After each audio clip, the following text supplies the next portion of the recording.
Like the celebrities who always say that it's just an honor to be nominated during awards season, I would like to say it is an honor to be censored. As a creator who's critical of capitalism and U.S. policies, especially U.S. military policies, I'm right in that sweet spot. We know that the American surveillance state has the ability to pull all sorts of online shenanigans, and as the Twitter Files series by Matt Taibbi shows, American social media platforms frequently work hand in glove with the full alphabet soup of American agencies to protect the status quo from people like me.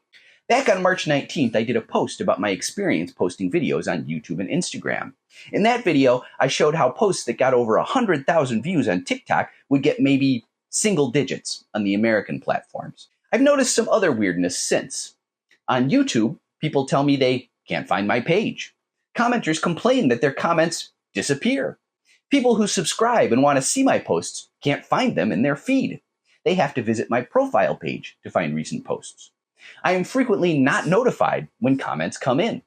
I feel like YouTube doesn't like me. Over on Instagram, I lost the ability to follow anyone back. My attempts to reply to comments are sometimes blocked or disappear. But hey, maybe I'm just being paranoid. My wife has a persistent inability to repost videos on TikTok. Everybody experiences some of these hassles once in a while. I'm just saying it seems to happen to me an awful lot. My favorite story of clear suppression happened recently, back on August 28th. I made a post based off Smedley Butler's book, War is a Racket, that was highly critical of the American military establishment. It took off like a rocket the morning I posted, shooting past 10,000 views in just a couple of hours. The trend line was going vertical when suddenly somebody flipped a switch. At right around 58,000 views, the algorithm shut me down, totally puked its guts out. According to the metrics, that post went from 7,000 views 1 hour to 7 views the next. In the week since, that video has crawled its way to 62,000. Maybe I'm just paranoid, but every activist on the left has to know that the surveillance state will take an interest in you. Somewhere, a file will be opened. You can go online and see the records the FBI kept on historian Howard Zinn, a man who once served as a bombardier during World War II. In 2013, the CIA admitted after years of denials that it kept a file on perhaps America's greatest intellectual, Noam Chomsky.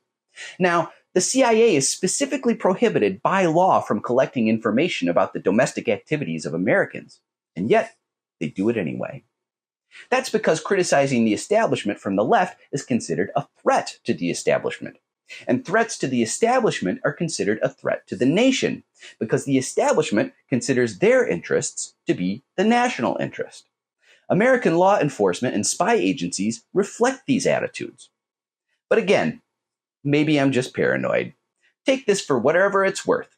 I have eyeballs. I see posts that have fewer comments, fewer likes, fewer favorites, and lots more views than my posts. Many of the metrics that are supposed to propel a video in front of more eyeballs seem to break down with my posts. Just saying. If you want to look at that suppressed video, please check out the War is a Racket playlist on my profile. And don't forget to like, follow, favorite, repost, and subscribe. Also, the best possible way to frustrate attempts to suppress my posts is to follow my Linktree and sign up for my Substack. That way you can get my posts sent directly to your inbox. Let's make them pay.